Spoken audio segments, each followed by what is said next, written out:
Yeah. 28. We'll get a light on. We will get a light on. Look at that. Just a little bit, just a small bit. And it's like this brightness.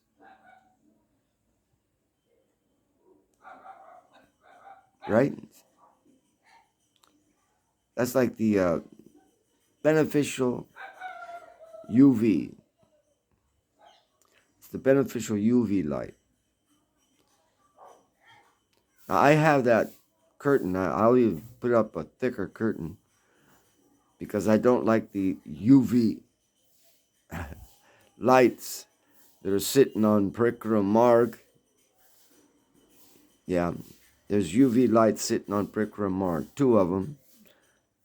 It's actually one big one, too. And I don't like it coming into my room. But that's natural UV light, a lot of it. So,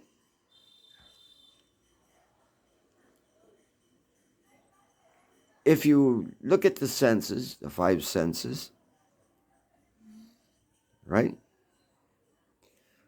The sense, the mind and the intelligence are higher.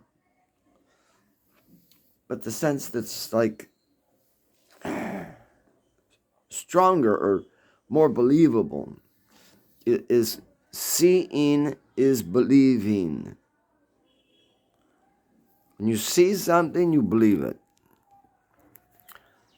And then the other senses, they are confirmations of that.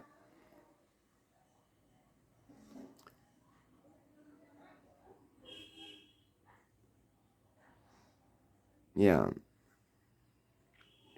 They're confirmations of that. So, and it's common, it's not something unusual or anything, but the living entity, he doesn't like darkness, doesn't like darkness. So he wants to have light all over his existence, light for this, light for that.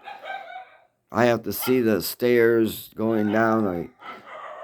Everything is light, light, light. So he surrounds himself by light. But then what happens is he loses connection, not understanding. He loses connection like to half of his seeing.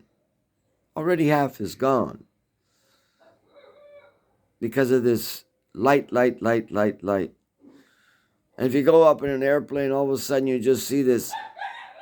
So many lights are coming off of the houses and everything.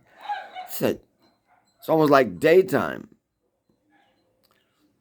And if you observe, sometimes there's yellow areas where they put yellow lights on, sodium lights, halogen lights, LED lights, so many types of lights. So what happens is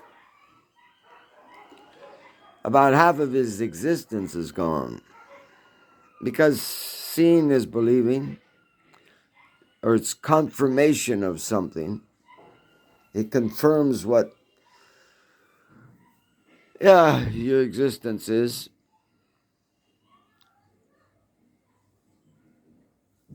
So it's a part of the eye. And,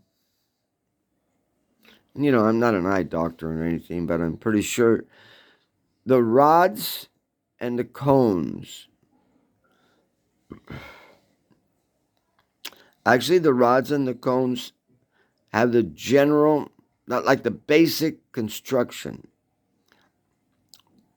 The rods and the cones have a basic construction. construction. They're constructed in a circular, it's like circular, reaching up. Or you could say, if you know what a pine cone is, they are constructed as that, a pine cone. Or you can even say a pineapple. Pineapple has these ridges going up, up, up, up, circular, perfectly circular, going all the way up.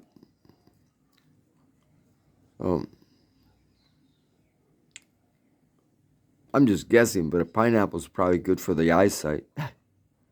Because it's got that, I call it sacred geometry. You know that the Gopal Yantra is sacred, very sacred geometry. It's like the basic sacred geometry. So, I lay in my room at night with as many lights off as possible.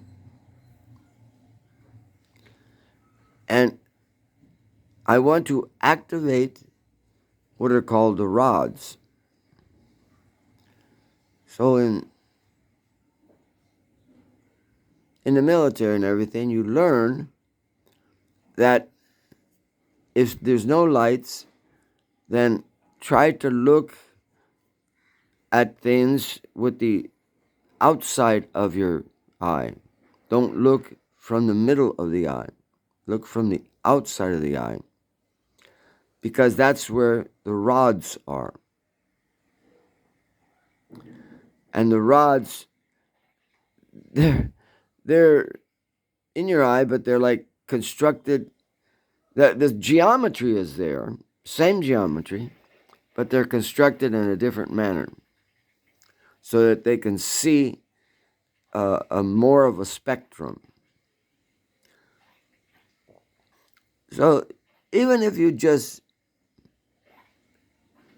I lay on the floor and just look at the room, and I know what the pictures are in the room, and I know the deities in the room and everything, and I try my best to force my eyes to see on the outside of the eye, and maybe not even an hour, but even if you give it an hour, you'll be able to see more and more in the dark.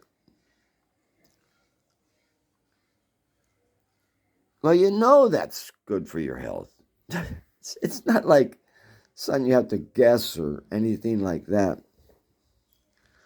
But it comes a point where, my mind starts hate to ask the guy, so I better put it off. But last night I said, well, it's not UV time. UV time at night is bad. Even if you're not looking, it's just bad for your body because it's not what you want. You don't want to be activated. You want to be deactivated and go into delta. You want to really get down there into delta, deep sleep. So I just had to do it. I said, nope, got to ask. So I got Mr. AI up, and I asked him, they may give a name, cones and rods, but is the geometry, the cones and the rods, are they the same as the pineal gland? And, of course, the answer was right.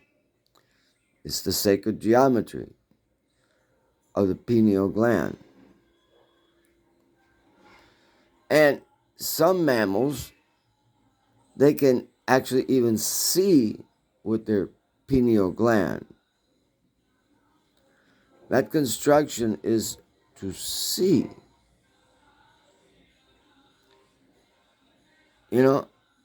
So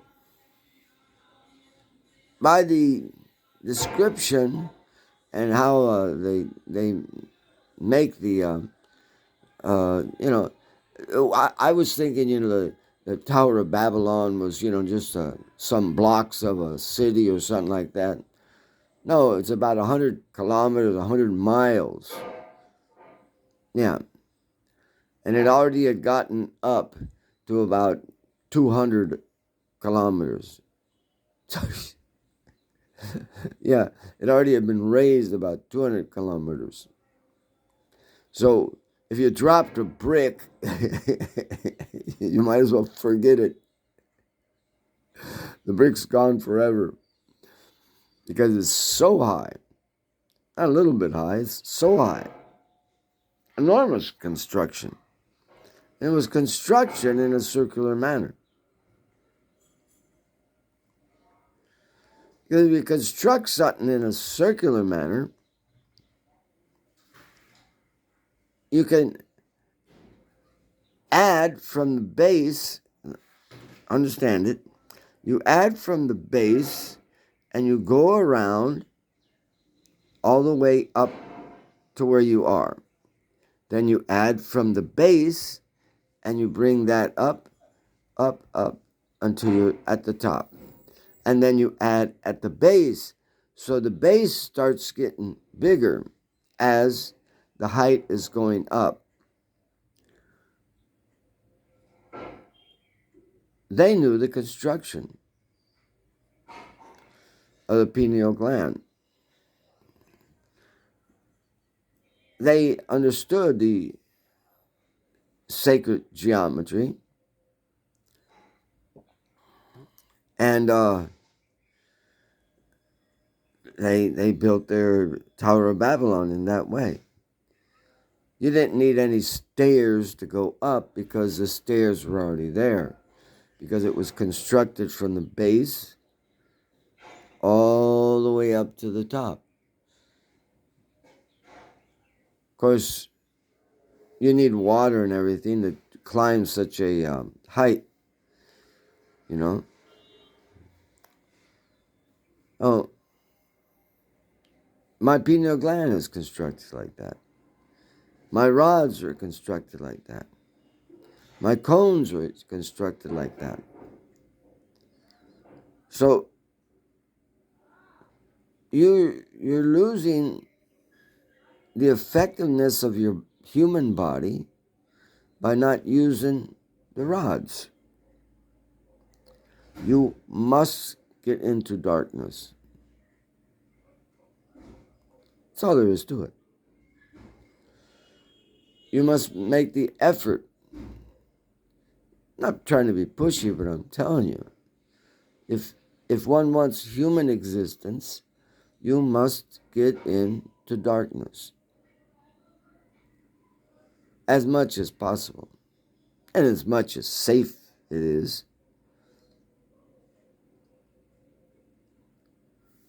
Yeah, to get into that state, just lay on the floor and just meditate on trying to see it. There's in Indian dancing, one of the most important things is the movement of the fingers, the movement of how but the eyes are a very powerful thing in Indian dancing. The eyes are very powerful. And those who do Indian dancing, their eyes are very strong. You can study more and everything. But the most disconnected organ, it's disconnected. It may go back to the optic nerve or something like that. But it isn't as connected as the rest of your organs. The rest of the organs, they have like a grab on. Wherever they're located, they grabbed onto so many things. Different veins, different arteries, different this, that. But not your eyes. My father was in the testing of the sleds. They were about 2 miles long, and they would put a rocket engine behind the sled. Yeah, behind the sled, they would put a rocket engine. And then the person would sit in the front. And that sled would just like go as fast as that rocket engine could move them. And of course, they had the person wired up to see everything that's happening in him. But at a certain point, all of a sudden you want to stop that sled. And you have to stop it pretty fast. So they had like a water. So it would drag in water. The sled was actually on a whole thing of water. But at one point, they wanted to stop the sled. So it would all of a sudden have some blocks that would come from the bottom of the sled and go into the water. And in that way, they would slow it down at a safe pace, safe pace.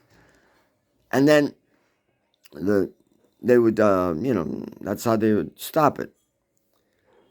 So my father said a few times the person who was sitting in the sled, his eyes would pop out. And then they would take him, put his eyes back in and everything. So the eyes are not like super connected to your body. They're not super connected to your body. They're connected, but not super connected. They're not so much dependent on your body. But you want the connection to come between what my eyes, seeing is believing, it's the strongest sense. What my eyes are seeing, I want it to focus on my whole body. So what you do is you rub the palms of your hand together. Now this is like old book of how to live without glasses. Yeah. I can say easy that the people who need glasses are disconnected. Easy. No, that's not a hard one.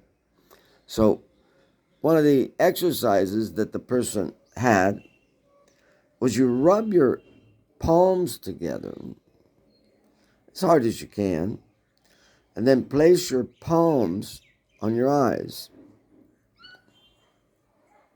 Your own palms, not somebody else's, not some machine, but your own palms. So what this does, it shows careness, that I care for you. I don't just tell you what to do, but I care for you. I'm giving you, like a connection with me. Because I know you don't have that much connection. You don't have the connection. My dear eyes, you're not bewildered so much by smells, this, that, the other. You're just connected right straight to the brain, the input of the eyes, and of course the brain is giving instructions to the eyes. So here you rub your palms together, then you put your palm on the eye where the eye is. Don't push on it, just let it feel it, because the heat that you have generated is pitta. It's EMF. It's an EMF energy, electromagnetic force. And the electromagnetic force is coming from your whole body. So just by doing that, you're connecting your eyes directly without having to go through the brain and everything. You're connecting your eyes to your whole body. You don't become disconnected. So the eyes can understand how old you are. The eyes can understand what the health of yours is. Everything, it's a connection. You're not living disconnected.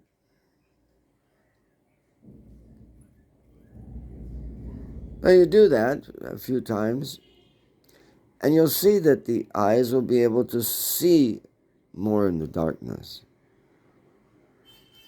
Just by that small gesture of connecting and trying to live a holistic life and not push the sense,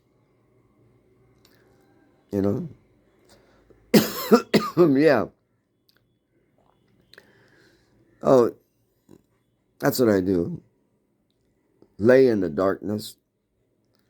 And as much as possible in the morning, just try not to turn on too many lights. And go out, of course, the best thing is to go out and get the UV of the morning, that blue UV. Yeah. It's like the most enlivening thing. And it starts, at about 3:30 in the morning. You calculate it's Surya Muhurta. And if AI tells you Surya Muhurta is the rising of the sun, tell them that they lied to them. Because it's not the rising of the sun. Surya Muhurta is 2 muhurtas before what they call the rising of the sun. The rising of the sun. Yeah, that's the next one. Yeah, I gotta reprogram or deprogram and then reprogram AI.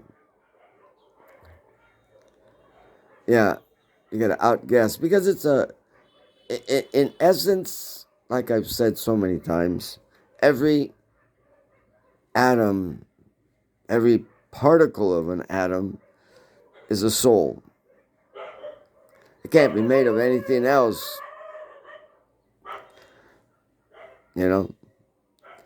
Krishna doesn't have any dead matter. Dead matter starts when these senses become disconnected from the origin. It really doesn't exist. So you can't go around telling everybody that a bomb doesn't exist. Yeah, but there's souls.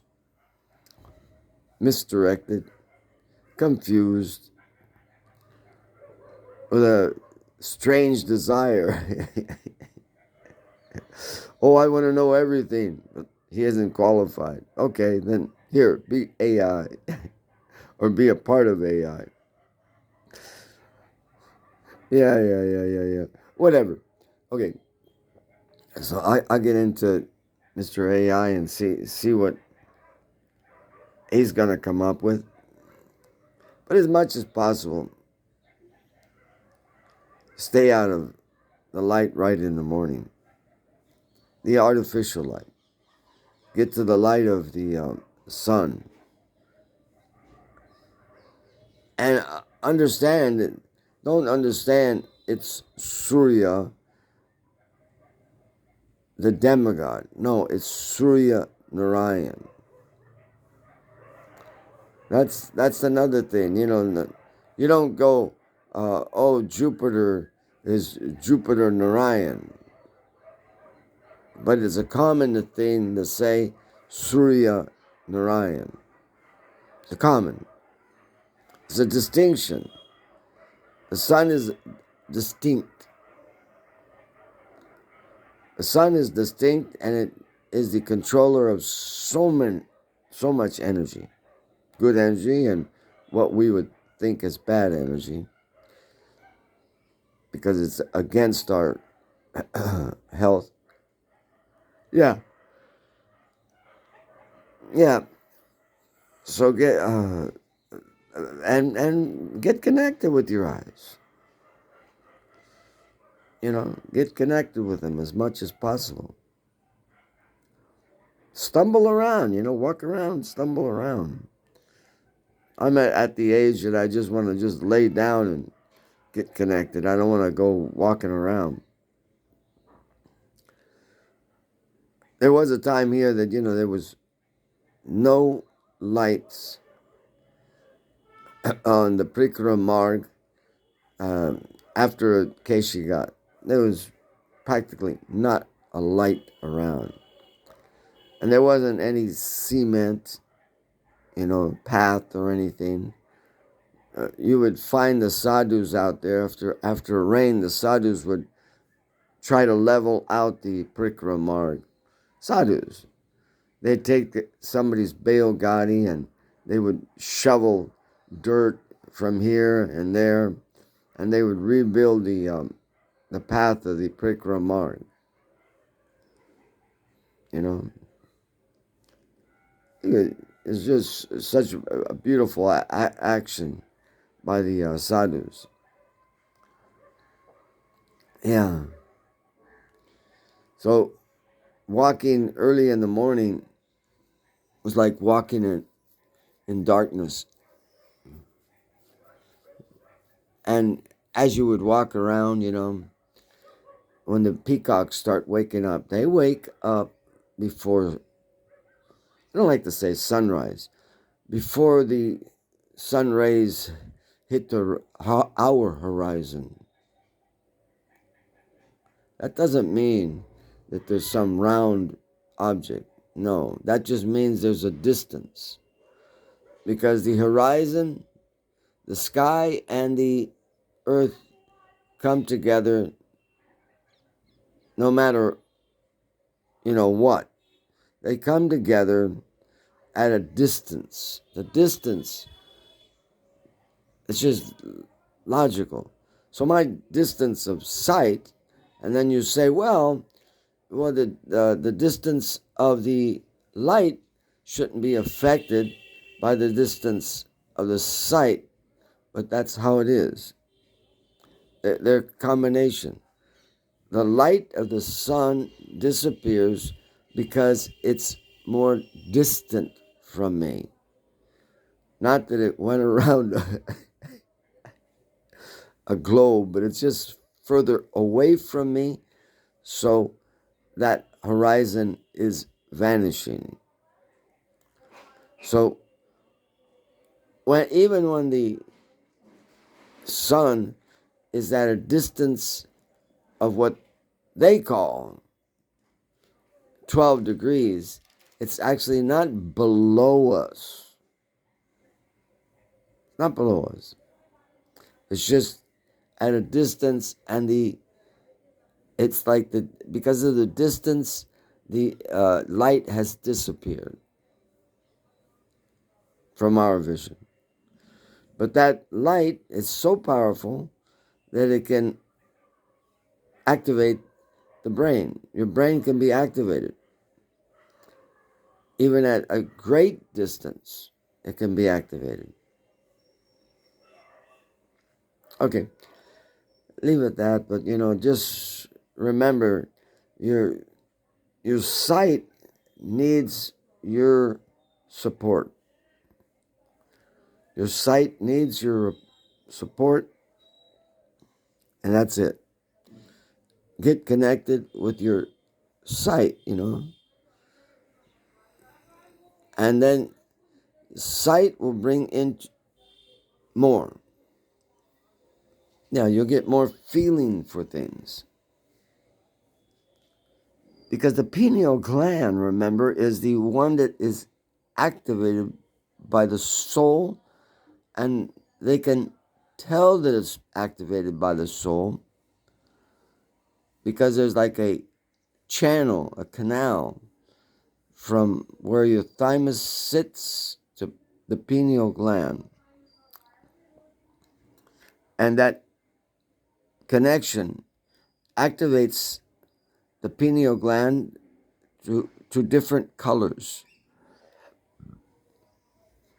And you can relate the different colors to different frequencies, and you can relate the different frequencies to different chakras on your body.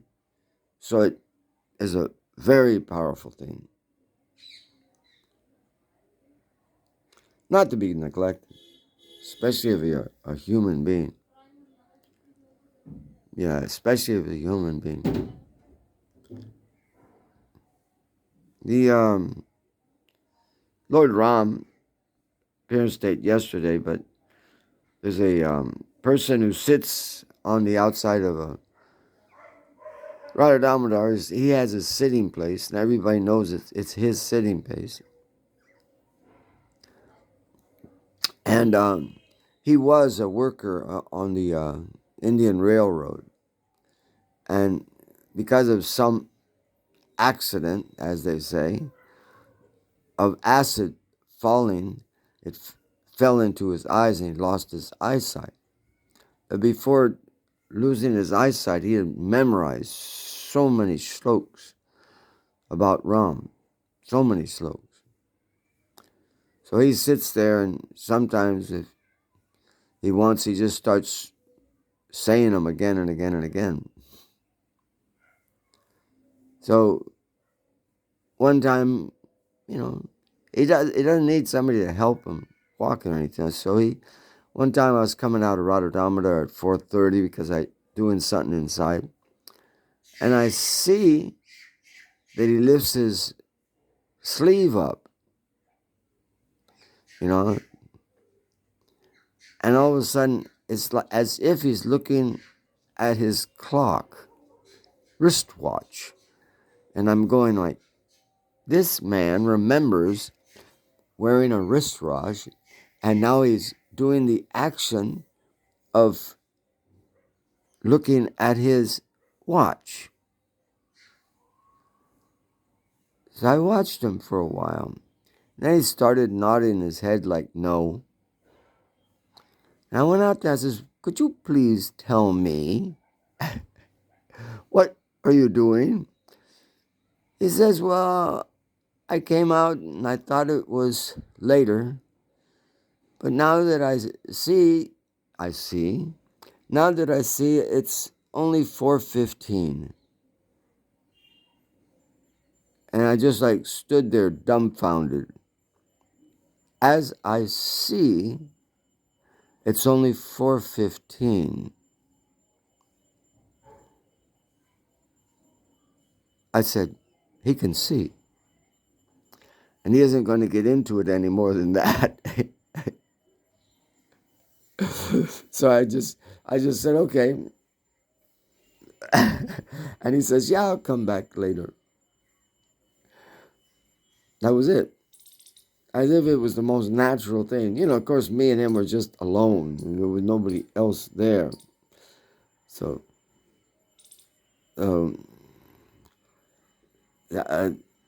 it's an important aspect. And to show the disaster that is coming up, and it's a disaster. REM, rapid eye movement.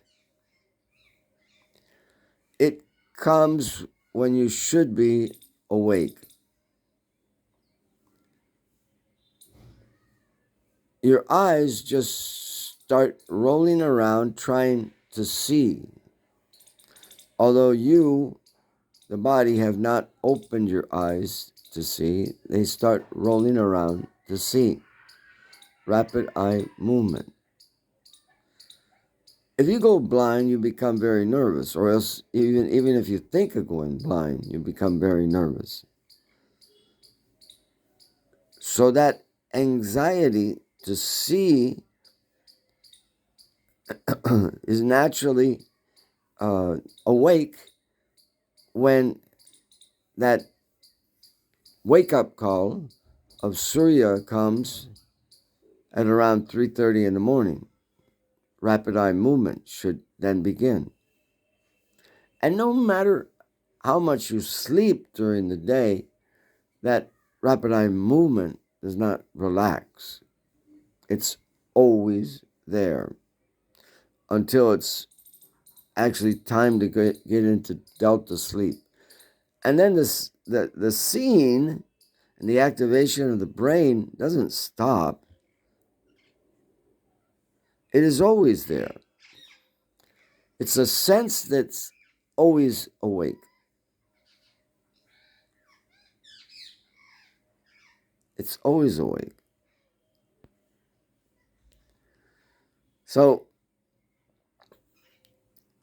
that sense of rapid eye movement is being seen to not exist in some children.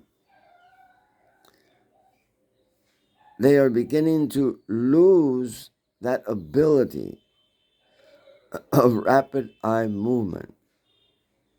They're becoming so disconnected. Well, they're having a hard time even talking, because of all this electrical charge that's going on them. So talk about disconnected.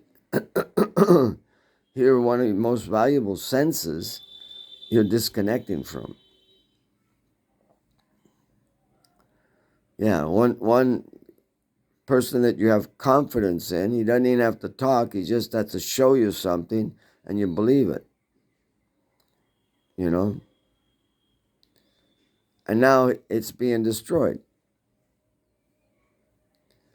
So that means a part of their brain is becoming senseless, disconnected. They're losing it. Oh, it's dangerous. And it can happen to anyone. So trying to see at night, trying to, rub your palms together any time in the daytime and put it on your eyes and just make a connection and tell it that, we're connected. Don't worry about it. Anytime. Don't become disconnected. You mess up your EMF in your body. You're messing up your existence. Your natural EMF. I've already said that the looking deep into it at different layers until we get to Prem Bhakti. Radharani is the motivator.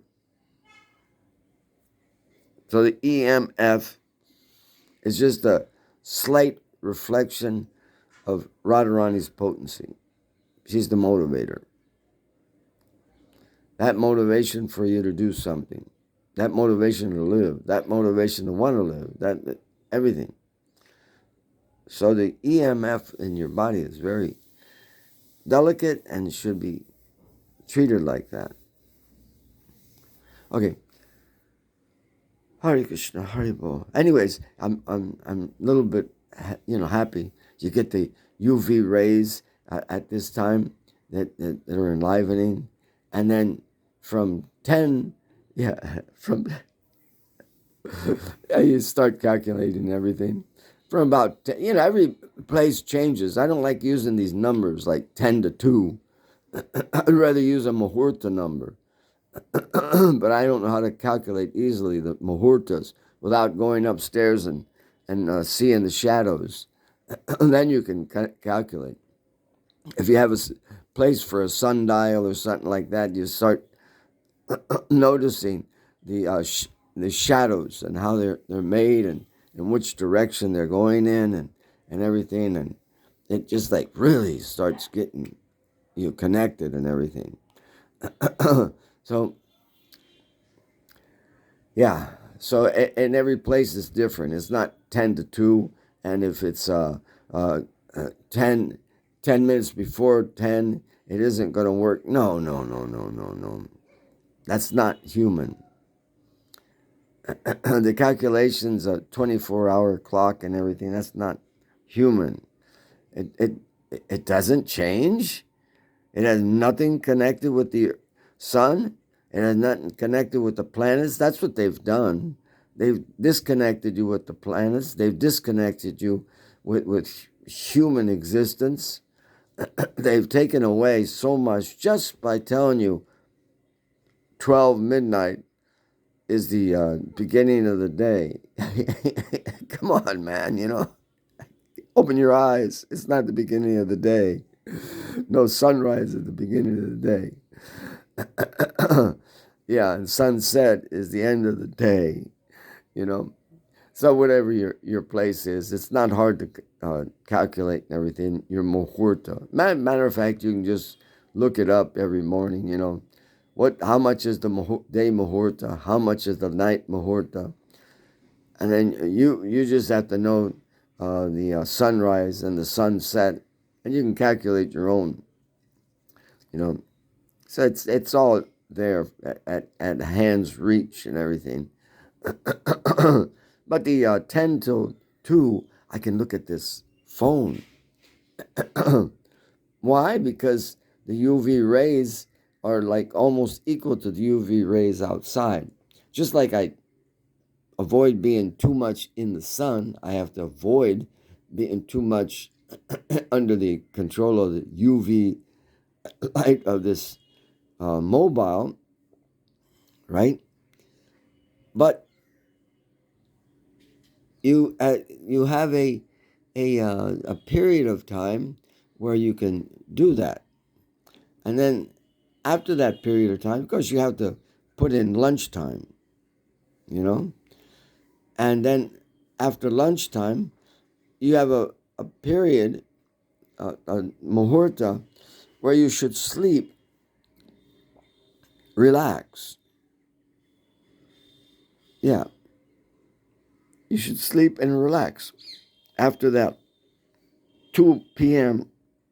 time, there should be a recapping, a relaxing, a layback time. And if you're going to sleep and you have to do something, then don't sleep over an hour. But if you can and you want the full benefit, you sleep about an hour and a half. That's full benefit. So from about 2:30, an hour and a half, almost 4 o'clock, or 3:30, then you're back. You're rewounded. Yeah, you have readjusted you. You take a shower before lunch, you readjust yourself. You take a rest after lunch, you readjust yourself. And then you can cope more with this material existence in a more attentive way. The muhurtas are very important. Okay. Hare Krishna Prabhus.